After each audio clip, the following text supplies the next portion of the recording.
I've got some good news for you. I just recorded a video, and as usual, I recorded it without really thinking, without planning too much, and it was 17 minutes long, and you got to hear me talk about all sorts of stuff, and I realized that half of it was out of focus, and so now I have to redo it, and I'll try to do this one in 5 minutes, so it'll be a quick thing. I was hired to calligraph a 9-stanza poem, and plus a title, and each stanza had 4 lines, and I had done, here's the piece of paper, I had done the title, I had done stanza 1, stanza 2, stanza 3, and I noticed there was a little, when I was making a line, there was a little extra dot, and I thought, well, the pen spat a little bit. And it was very close to the line, so I just made it slightly wider. I thought that's okay. And then I stanza 4, and I got to that area where this had happened, and all sorts of other problems started happening, and I realized that the paper was not evenly sized throughout, and there were areas that the ink wicked into the paper. And this is, in fact, the exact piece of paper I was using. And here is exactly what was happening. Now, let's get this in focus. Well, I don't know if it's in focus enough, but what was happening was there was, along the line, there were little wicking going on. So the lines were getting thicker in that one little area. This was fine, but right here, getting out of focus again, was not fine.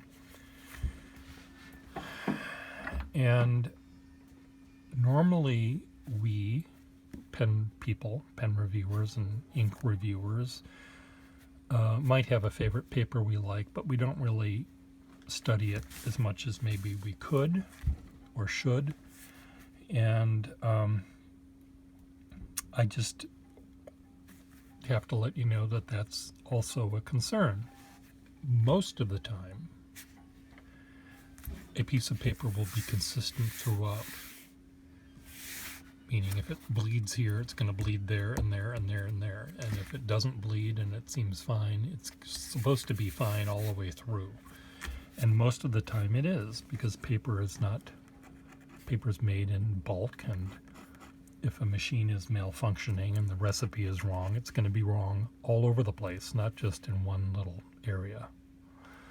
And there's a piece of lint from this paper stuck in the tines here. So but you'll find that out when you, especially when you use various inks. You might have an ink that works really, really well, and you'll fill it with a new ink, and the ink works terribly with respect to the paper. We understand that it can, flow less well with a pen, but sometimes the paper, you'll find that it bleeds. For some reason, green and purple inks that I use, Waterman green and purple, bleed on most paper. The black doesn't, the blue doesn't, but the green does. And see here, it wicked right there. Here it's doing it there and here. So it's this paper was not manufactured for me to use with ink. It looks like it's watercolor paper. The guy that sold this paper to me runs a letterpress in my building, and he said this might be good for the watercolorists in the building, and I anticipated that watercolor paper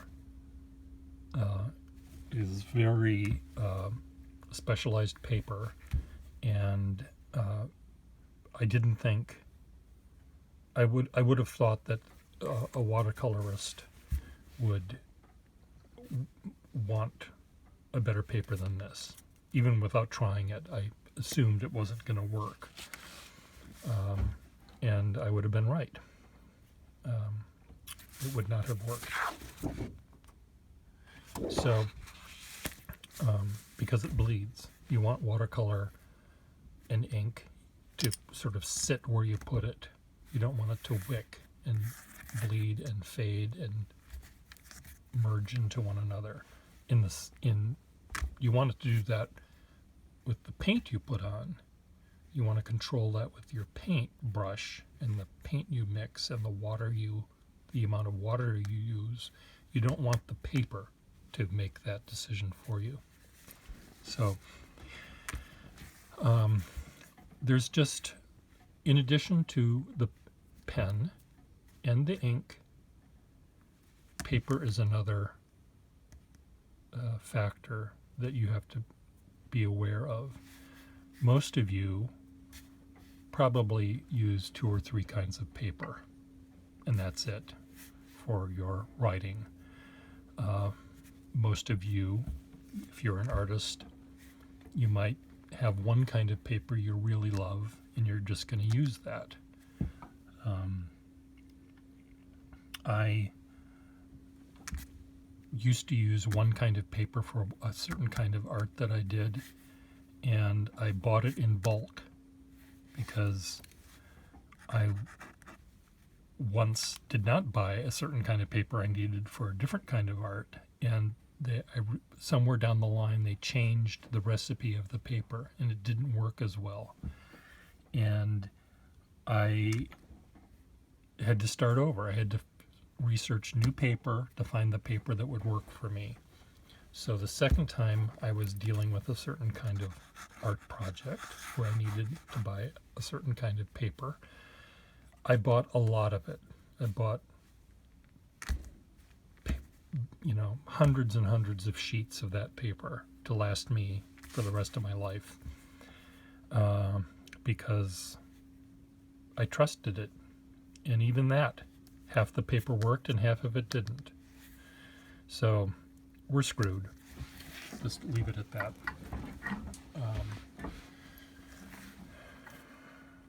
We're screwed. We can be screwed. So there was 10 more minutes of talk that I did, and I don't think I made any funny jokes or told any funny stories. I just rambled more than I'm doing right now. I did talk about poems and problems that I have with writing them. Usually I do all 8 stanzas and I misspell something on the last line. And I have to start over. Hate when that happens, but it does. See here, it's wicking right there.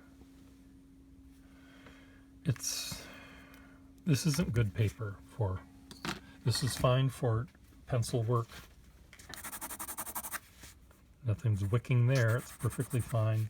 I'll use this for certain kinds of drawings. If I'm sketching, I don't care.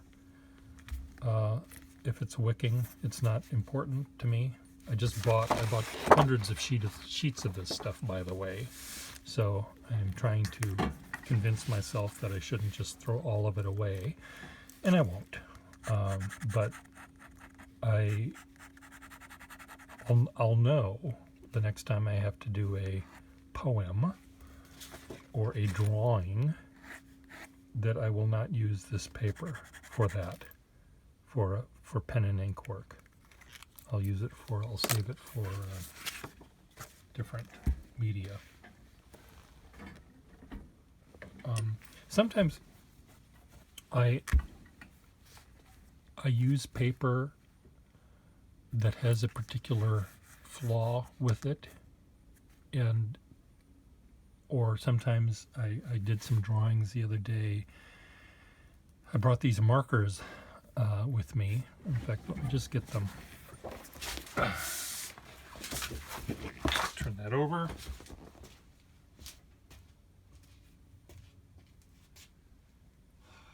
Okay, where are you, markers?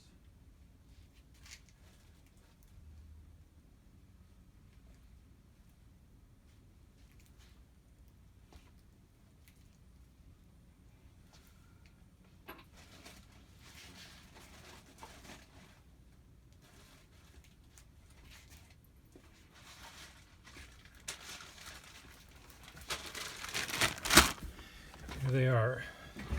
I was in New Hampshire visiting a friend in the hospital, and I was staying at this house with this woman who had grandchildren that used these Arteza pens to do artwork, and I just started drawing with them and did some drawings for her, sort of as a thank you. And she gave them to me, and I brought them home and I let them sit here for a while, and then I decided, okay, well, I'm going to use them to draw with. And whether they were this way before and I didn't notice, or whether they dried up in my house, but they were really, really dry. And I thought, and I went out to do drawings with the Urban Sketchers, and even with them dying, I thought, okay, well, I'll use this to my advantage. So these actually work kind of nice on this paper, because this paper sucks the ink right out of the pen. So I did these sort of dry brushy sketches of this church building in Boston, and because I was using these pens that were really, really dry, I came up with really fun effects. Now, if these were new, this would be just one solid block of color. But because there's, so little left, it's very, very faded. And sometimes, I'll even though I should throw this away so a dolphin could eat it, because I understand dolphins like plastic, part of their diet. I would even save it and I'd dip it in water.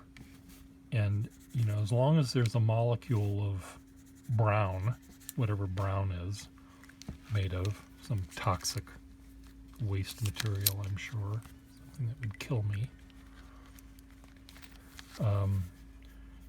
Even if there's just a little bit left, it may create an effect that I can't control maybe as much as I could if it were full of ink.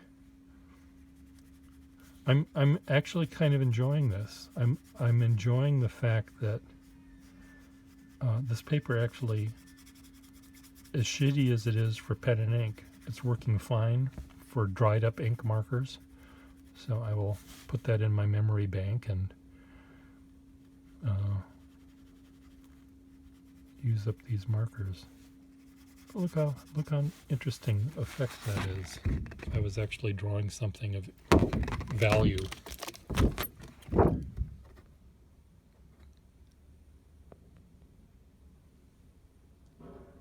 So surprises happen, and if you are drawing something and the tool or the paper isn't working the way you like it, maybe rather than just crumpling it up and throwing it away, think, okay, now I've got a different effect, a surprising effect that I didn't plan on. Can I use this to my advantage and have fun with it? If you're writing a letter and you are, darling, I really love you, and you, instead of writing the word love, you write the word hate, rather than throwing it away, saying, God damn it, I may expound on that. Maybe you really do hate that person, and, finish the sentence. And if you really did make a mistake, darling, I really hate when I don't see you every day. See, turn it into a positive.